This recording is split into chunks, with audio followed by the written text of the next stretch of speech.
वंदे मातरम, वंदे मातरम, सुजलाम सुफलाम मलयज शीतलाम श्यामलाम मातरम, वंदे मातरम, सुब्रजोत्सव पुलकितयामिनी फूल कुसुम कुमदल शोभनी सुवासिनी सुमधुरभाषिणी सुखदां वरदां मातरम, वंदे मातरम, वंदे मातरम।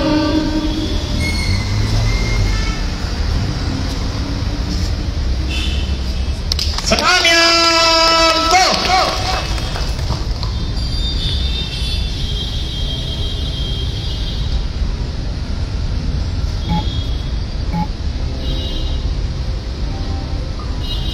जैसे थे ध्वज गीत शुरू कर।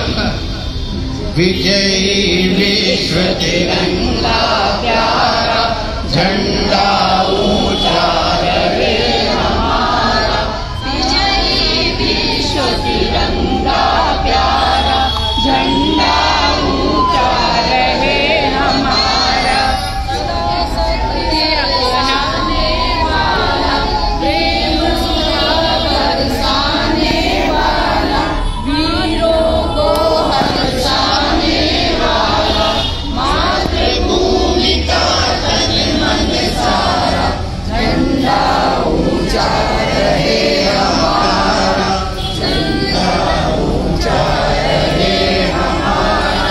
सामने स्थिति जाने पाए, चाहे जाने बदले ही जाए। बीच में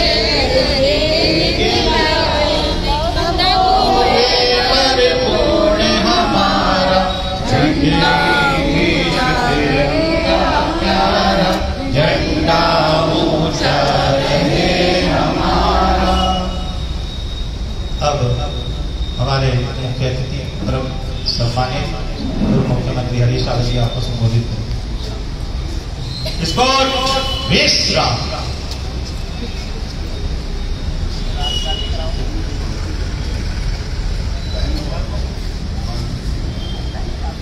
बोल दो। आप सबको और आप सबकी तरफ से पूरे देशवासियों इस महान दिवस की बहुत बहुत बधाई और ढेर सारी शुभकामनाएं। ये हमारे इतिहास का सबसे महानतम दिन। इस दिन को लाने के लिए आपके बुजुर्गों ने एक भगीरथ आत्महुति का यत्न किया। विदेशी दास्ता के खिलाफ खादी और स्वच्छता से नाम सेनानियों को लेकर लोगों ने अपने आप को भारत माता की स्वतंत्रता की, स्वाधीनता की समर्पित किया। हजारों लोग आजादी के संघर्ष में शहीद हुए। हजारों लोगों ने, लाखों लोगों ने असीम यात्राएं की, जिनमें आजीवन कारावास से लेकर जितनी कठोरतम यातनाएं हो सकती हैं, लेकिन शासन में वो सारी यातनाएं हमारे स्वाधीनता के नायकों हमारी आज़ादी के मतवालों को लोग हंसते हंसते फांसी पर चढ़ गए, लेकिन उनके लबों पर मरते वक्त भी वंदे मातरम, भारत माँ की जिंदाबाद जिंदाबाद, और उन सबके समूहिक प्रयास का फल कि जो वर्षों गुलाम रहा, घास रहा, पराधीन रहा, जो बिखरा हुआ था, वो एकजुट हुआ और उस देश ने स्वाधीनता प्राप्त किया, आजादी प्राप्त। आज इस समय से चंद घंटे पहले मध्य रात्रि को 14 तारीख की मध्य रात्रि जब दुनिया सो रही थी, तो उस समय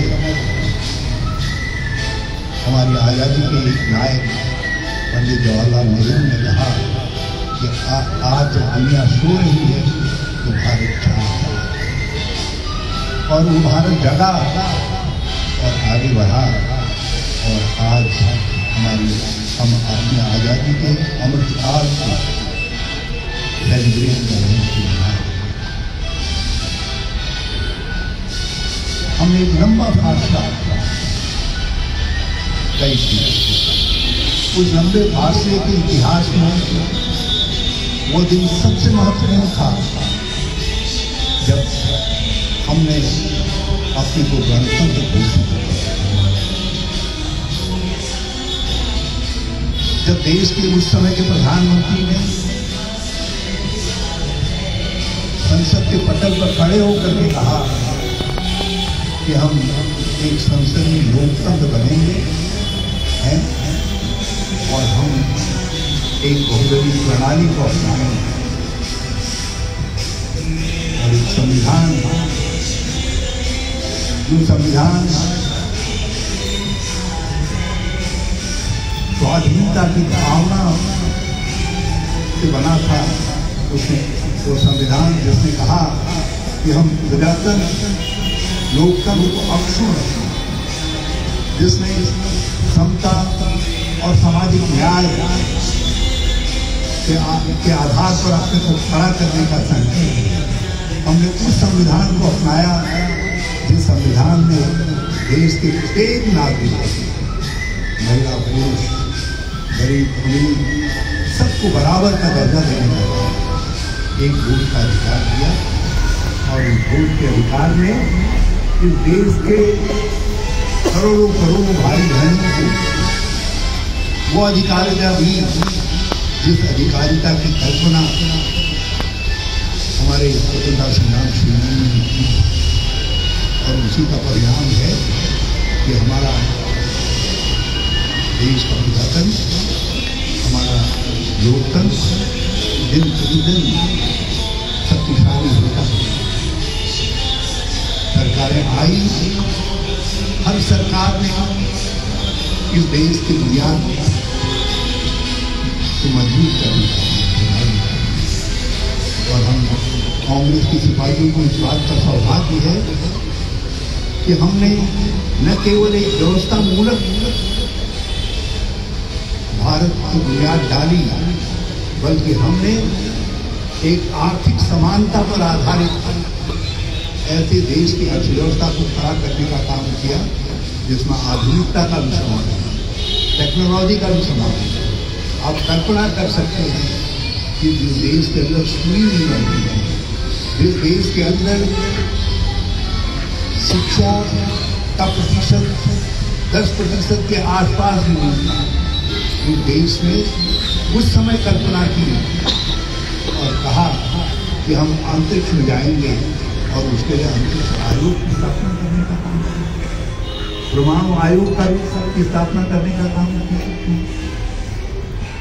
औद्योगिक विकास के लिए, तकनीकी विकास के लिए अलग अलग संस्थानों को खड़ा किया, कृषि विकास के लिए, हर क्षेत्र के विकास के लिए, ताकि एक आधुनिक भारत नीम परिषद अध्यक्ष। और आज का भारत उस समय के उन महान विचारकों, महान सोच के नायकों का भारत बनाया हुआ भारत है, जिस पर आज हम अपनी उन्नति की, तरक्की की बड़ी कल्पनाओं को साकार करना चाहते हैं। तो ये अवसर हम सब के लिए है कि हम इस अवसर पर अपने स्वतंत्रता के नायकों को भी प्रणाम करें, आजादी के नायकों को, शहीदों को प्रणाम करें, स्वतंत्रता संग्राम सेनानियों को प्रणाम करें, उनके आश्रितगणों को प्रणाम करें। हम उन लोगों को भी आज इस अवसर पर याद करें जिन्होंने हमारी आज़ादी को अक्षुण्ण रखने के लिए अलग अलग तरीके से अपनी भूमिकाएं अदा करना। कुछ लोगों ने सीमा पर अपना बलिदान देकर के हमारी आज़ादी को, हमारी सीमाओं को, हमारे स्वाभिमान को अक्षुण्ण रखने का काम किया। हम शहीदों को इस अवसर पर प्रणाम करते हैं। हम नमन करते हैं उन लोगों को जिन्होंने इस देश को संवैधानिक व्यवस्था के अनुरूप संचालन करने के लिए निष्ठापूर्वक अपने कर्तव्य का पालन करने का काम। आज का भारत 1, 2, 10, 100, 50, 500, 50,000, 5 लाख लोगों का बना हुआ है। और आज भी जो भारत बन रहा है वो भारत 140 करोड़ भाई बहन मिलकर आज जिस कल्पना को हम साकार करना चाहते हैं, वो कल्पना एक व्यक्ति की नहीं या कुछ चंद लोगों की नहीं। वो कल्पना, वो सोच और वो संकल्प हम सब 140 करोड़ के करीब भारतवासियों का है। तो मैं उन सब लोगों को इस अवसर पर हमको प्रणाम करना चाहिए, उनको धन्यवाद कहना चाहिए जिन लोगों ने इस कल्पना, इस सोच तक हमको ला करके खड़ा करना था। वो भी इस देश के निर्माण के सेनानी हैं, चाहे वो खेत में काम करने वाला किसान हो, चाहे फैक्ट्री में काम करने वाला मजदूर हो, चाहे पुलिस का सिपाही हो, चाहे एक नाली की सफाई करने वाला सामान्य हमारा कर्मचारी हो, चाहे कार्यालय में बैठा हुआ कर्मचारी हो, चाहे किसी कार्यालय में बैठा हुआ बड़ा अधिकारी हो, ये सब लोग उस निर्माण की यात्रा के सिपाही हैं। हम उन सब सिपाहियों को भी बहुत बहुत शुभकामनाएं भी देते हैं। और जो लोग हमारे बीच में नहीं हैं उनको उनके योगदान के लिए याद करते हैं, प्रणाम करते हैं, नमन करते हैं। देश के इतिहास की विकास की गाथा है, वो कांग्रेस के और कांग्रेस के नेताओं के योगदान की गाथा है। और इस गाथा में समय समय पर दूसरे लोग भी आए, उन्होंने भी अपना योगदान दिया, हम उनको भी प्रणाम करते हैं।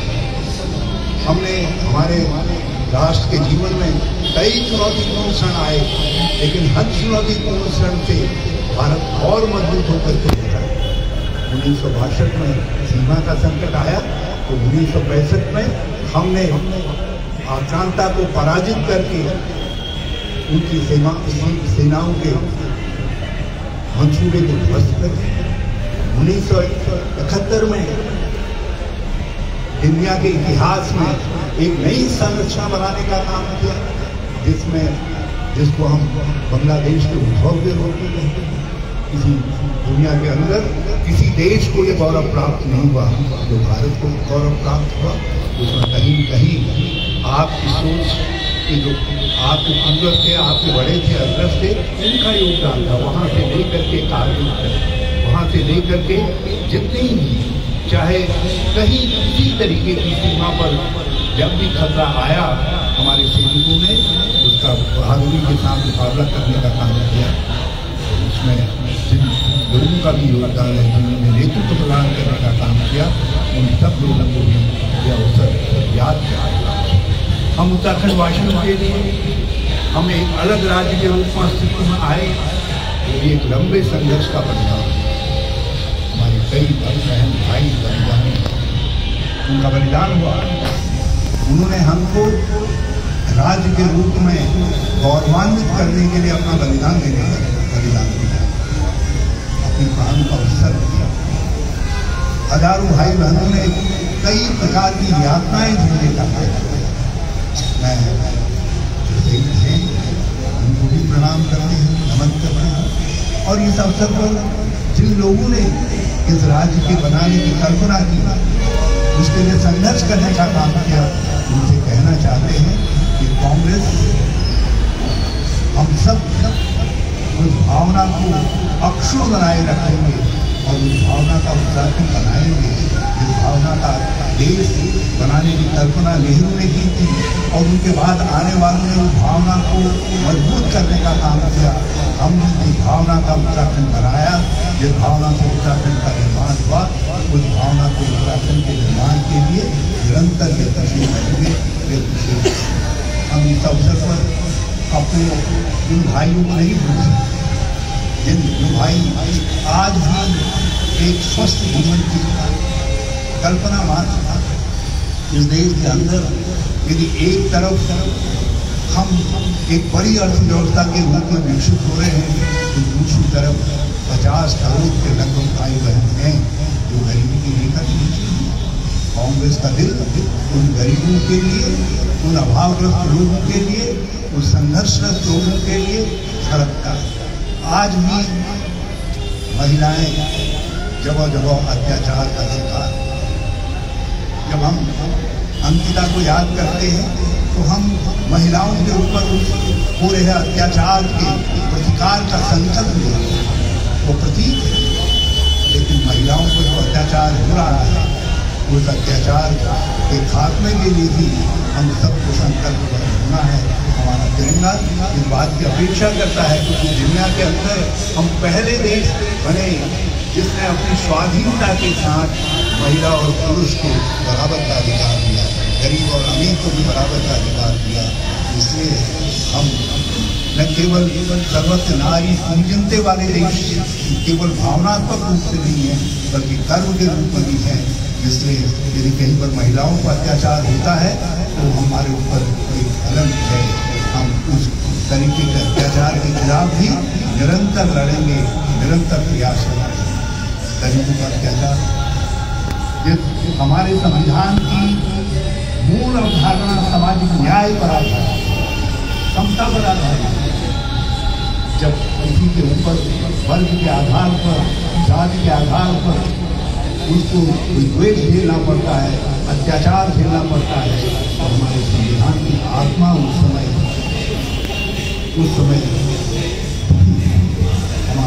हमारे संविधान उस समय बेचैन होता है, उस समय हमारे संविधान पर चोट होता है। इसलिए जहाँ जहाँ इस तरीके के अत्याचार हो रहे हैं हम कांग्रेस जन उसके खिलाफ भी लड़ें।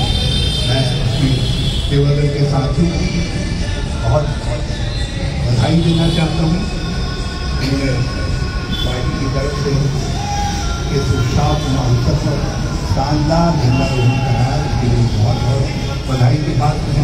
सेवादल का इतिहास कांग्रेस के इतिहास का समान संवर्ती बराबर, क्योंकि सेवादल ने हमेशा कांग्रेस के लिए रीढ़ की हड्डी का सेवादल हमारी बुनियाद का नींव का पत्थर। इसलिए आप साथी की सेवादल के साथी की बहुत बड़ी भूमिका। मैं बड़ा गर्व महसूस कर रहा था जब वंदे मातरम के साथ यहाँ पर ध्वज गीत गाएंगे, झंडा गीत गाएंगे। इस देश के अंदर कितनी पार्टियां हैं, कितने राजनीतिक लोग हैं जो लोग वंदे मातरम के साथ अपने कार्यक्रम की शुरुआत करते हैं। कई लोग जब प्रश्न करते हैं तो मेरे मन में स्वाभाविक रूप से उत्तर आता है कि हम तो आंखें ही वंदे मातरम के साथ खोलते हैं, हम केवल दिखावा नहीं करते हैं, हमारी आत्मा वंदे मातरम। ये झंडा जो देश की आज़ादी का झंडा है, ये झंडे का झंडा भी कितने राजनीतिक दल हैं जो उसको गाते हैं, उसको प्रभात फेरी निकालने का काम करते हैं। ये काम कांग्रेस करती है, कांग्रेस का सेवा दल करता है। कितनी पार्टियां ऐसी हैं जो अपने कैडर को इस बात का प्रशिक्षण देती हैं कि किस तरीके से झंडा चढ़ाया जाता है, किस तरीके से वंदे मातरम गाया जाता है, किस तरीके से राष्ट्रगान गाया जाता है। ये काम कांग्रेस करती है और इस कार्य को संपादित करता है कांग्रेस सेवा दल। इसलिए मैं कांग्रेस सेवा दल के साथियों को भी इस अवसर पर बहुत बहुत शुभकामना देता हूँ। मैं प्रदेश कांग्रेस कमेटी के सभी कार्यकर्ता साथियों को बहुत बहुत बधाई देना चाहता हूँ और उनसे आग्रहपूर्वक कहना चाहता हूँ कि हम सब एक शानदार इतिहास की ध्वजवाहक, हम उस इतिहास के ध्वजवाहक हैं जिस इतिहास पर आज का भारत है, जो आज के भारत को बनाने का काम उस इतिहास ने किया है। हम उस इतिहास से जुड़े हुए, हम उन बलिदानियों के अनुयायी हैं, उनके सिद्धांतों पर चलने वाले लोग हैं जिन बलिदानियों ने अपना सर्वत्र निछावर कर दिया मगर भारत की शान को नहीं छोड़ा। इसलिए हम एकमात्र ऐसे राजनीतिक दल हैं जिसके आगे ये लिखा जाता है भारतीय राष्ट्रीय Congress, Indian national Congress. National शब्द अनिवार्य रूप से, इसलिए कभी कभी जब लोग राष्ट्रवाद की बात कांग्रेस की तरफ देख करके करते हैं तो मैं उनसे कहना चाहता हूं हमारा जन्म ही जो है भारतीय राष्ट्रीय कांग्रेस के रूप में हुआ। भारतीयता और राष्ट्रीयता हमारे लिए दोनों एक रूप है और कांग्रेस उनका समुच्च है। इसलिए हमारे ऊपर दूसरे लोगों से ज्यादा जिम्मेदारी है। हम पक्ष में नहीं हो सकते हैं, हम विपक्ष में हैं, लेकिन जहां भी हैं लोकतंत्र पक्ष और विपक्ष दोनों संवैधानिक व्यवस्था से चलता है। जब उस पर प्रहार होते हैं, जब उस पर चोट होती है तो हमारी आत्मा विस्तृत होनी चाहिए। और आज मैं कांग्रेस के साथियों से कहना चाहता हूँ कि हम सबकी आत्मा जब हमारे संविधान और संवैधानिक संस्थाओं पर कहीं से भी चोट आती है, कहीं से भी खरोच आती है, जब आज़ादी के मूल्यों पर कहीं से चोट आती है, जब गांधी, नेहरू, अम्बेडकर के सिद्धांतों पर कहीं से चोट आती है तो विशेष होनी चाहिए। और हमको सब चीजें भूल करके एक दूसरे को प्रोत्साहित करना चाहिए। यदि हम अच्छे शब्द कहेंगे, एक दूसरे के लिए अच्छी बातें करेंगे, अच्छा प्रोत्साहन करेंगे, और मैं तो कहता हूँ आपस में ही क्यों, आप दूसरों के लिए भी, राह चलते व्यक्ति के लिए भी अच्छी बातें करिए, उसको भी प्रोत्साहित करिए। वो भी तो भारत का हिस्सा है और आपके ऊपर तो बड़ी भारतीय ऐतिहासिक जिम्मेदारी है भारत को आगे नहीं चलने की। इसलिए मैं कांग्रेस के साथियों से कहूँगा ये जिम्मेदारी के अनुरूप हम जब इस समय इस तिरंगे झंडे के नीचे खड़े होकर के, इस राष्ट्रध्वज के नीचे खड़े होकर के देश के संकल्पों को पूरा करने का संकल्प ले रहे हैं, जब हम देश की अखंडता, एकता को अक्षुण्ण बनाए रखने का संकल्प ले रहे हैं, जब हम अपने संविधान के अनुरूप एक सामाजिक न्याय और समता पर आधारित भारत बनाने का संकल्प ले रहे हैं, जब हम एक आधुनिक भारत के निर्माण का संकल्प ले रहे हैं ताकि लोगों को एक अच्छी जिंदगी मिल सके, तो वहाँ पर हमको इस बात का भी संकल्प लेना है कि हम सब सहिष्णुता का भारत बनाएंगे। हम सहिष्णुता का भारत नहीं बनाएंगे, सहिष्णुता का भारत नहीं बनाएंगे। हम अपनी मोहब्बत की दुकान को हर जगह हर क्षण सजा करके नहीं रखेंगे तो बहुत सारी ताकतें जो है इतिहास को बदलने के काम में लग जाएंगे। इतिहास बदल न पाए उसके लिए हम में से प्रत्येक कमजोर हो, बच्चा हो, वृद्ध हो, किसी तरीके छोटे पद को हो, बड़े पद को हो, सबको एक लक्ष्य से काम करना है कि भारत कमजोर नहीं होने देंगे और एक मजबूत भारत के लिए एक मजबूत कांग्रेस भी आवश्यक है। हम कांग्रेस को भी कमजोर नहीं होने देंगे। मैं आप सबको फिर से बहुत बहुत शुभकामनाएं देता हूं और आपके माध्यम से कांग्रेस जनों, अपने राज्य के लोगों, देहरादून के लोगों और अपने देश के लोगों को भी ढेर सारी शुभकामनाएं, ढेर सारी बधाई देता हूँ। जय हिंद, जय हिंद, जय हिंद, जय हिंद। वंदे वंदे वंदे।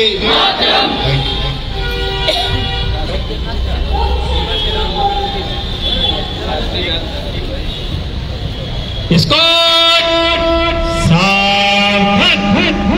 राष्ट्रगान शुरू करेंगे। जन गण मन अधिनायक जय हे भारत भाग्य विधाता। पंजाब सिंध गुजरात मराठा द्राविड़ उत्कल बंगा। हिंद हिमाचल यमुना गंगा उज्जवल छलि तरंगा। तब शुभ नामे जागे तब शुभ आशीष मांगे। हरे तब जय गाथा गण गण मंगलदायक जय हे भारत भाग्य विधाता।